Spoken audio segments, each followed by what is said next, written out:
शहराकडचा orchestra, गावाकडचा तमाशा. आम्हाला ऑर्केस्ट्रा बघण्यासाठी पैसे द्यावे लागतात. अरे रांड्याच्या आम्हाला फुकट 1 रुपया खर्च करावा लागत नाही. कुठल्या पण गावात जत्रा यात्रा असली म्हटली की नाही, गावकरी अगोदर वर्गणी गोळा करतात आणि लोकनाट्य तमाशा ठेवतात. तमाशा म्हटलं की म्हातार कोतार बितार कुठं पण असून दे, मळ्यात असून दे, रानात असून दे किंवा दूरगावी असून दे, तमाशाचा कार्यक्रम म्हटलं की हजर होतच. आणि सगळ्यात महत्वाचं म्हणजे लवकर जेवून पुढची जागा पकडते का ती ढोलकीची टाण टाण टाण टाण आवाज आला आणि बाई नाचायला लागलं की तिला बघण्यासाठी जाते पुढे. आमच्या शहरातल्या ऑर्केस्ट्रामध्ये रंगीबेरंगी LED लाईट असतात, लेझर असतात, मोठमोठे हॉलोजन असतात.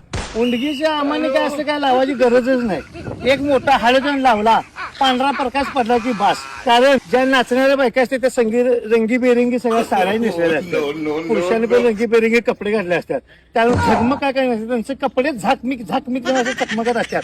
लाईटचा प्रकाश पडला की ते चकाकच लागतात. आणि ढोलकी वाजली म्हटलं की काय मग बोलायचं नाही. कोण गावात जर झोपल्या जर असलं चुकून त्याला माहित नसलं तर त्या आवाज जर ऐकू असला तर झोपेत उठून थडपडत येऊन तिथून बसते असं बघायला.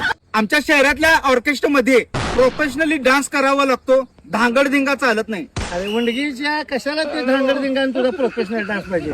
तिथं ढोलकी वाजली की कसं पण नाच, कसं पाय तसं कंबर हलव, मानकुट हलव, हात हलव, वाकडे नाच तिकडे ना. कसं वर स्टेजवर बाई नाचायला लागली की खाली इकडे म्हातावर कोठं टनाटन उड्या मारायला लागलेच.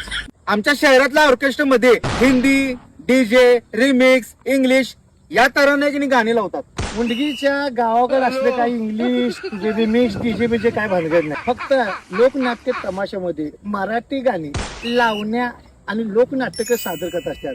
नुसते गाणी नाहीत, लोकनाट्य पण का सादर करतात तुला सांगतो.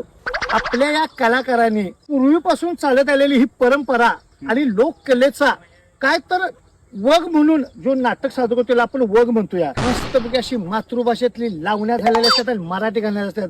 म्हातारं कुताराचं जर कानावर जर पडलं तर ते ढोलकीचा आवाज आला आणि ते गाणं जर कानावर पडलं की नाही तर मरत जर असलं तर ताटणूक असं उठून बसतं. एवढी त्या गाण्याच्या शब्दात आणि त्या ढोलकीत ताकद आहे. आमच्या शहरातला एक ऑर्केस्ट्रा पॅक बंद स्टेज मध्ये असतो.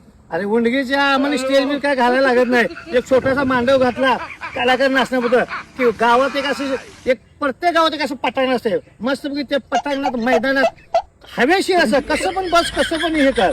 नुसता एशी बिशी तुझी काय लावायची पण पंख पण तुझ्या स्टेज सारखं लागत नाही मला. हवेशीर मजेशीर तांगड्या बिंगड्या वर पाय करून असं निवांत तमाशा वर बसले असतात लोक. काय काळजी काय लागत नाही कारण फुल एशी असत्या. आमच्या शहरातल्या ऑर्केस्ट्रामध्ये ठराविक लोक बसतात. उंडगीच्या आम्हाने काय ठराविक काय म्हणा अनलिमिटेड 3-4 हजार लोक त्या पटांगणात बसलेले असतात. कसं पण बस कुठं पण बस काय विचारत नाहीत कोण. म्हातार कुतार पोरग मोठा माणूस लहान काय कसं पाहिजे पाय तांगड्या मिगड्या वर निवांत बसले आयुष्य बसले असतात. आणि तुलाही सांगतो उंडगीच्या महत्वाचं म्हणजे अनलिमिटेड लिमिटेड आणि तू तिकीट काढून बसले असते. तुझे जे तिकीटचे पैसे आहेत तेवढे पैसे आमच्या इकडे जी लोक आहेत की नाही दिवसभर यात्रा पाळणा ते झोपाळा खेळून ह्या त्या खायला खाऊन किंवा नाश्ता आईस्क्रीम सगळं खाऊन सगळं पाक पैसे उधळून तमाशा फुकट बघायचं. तू जेवढं ऑर्केस्ट्रा बघायसाठी पैसे खर्च करतोस की नाही तेवढ्या पैशात आम्ही यात्रा फिरून निवांत तमाशा फुकट बोललो असतोय. म्हणून तुला सांगतो उंडगीच्या तुझ्या शहरातल्या ह्या ऑर्केस्ट्रापेक्षा गावाकडचा तमाशा आणि ढोलकीचा नादच करायचं नाही. सपला की विषय.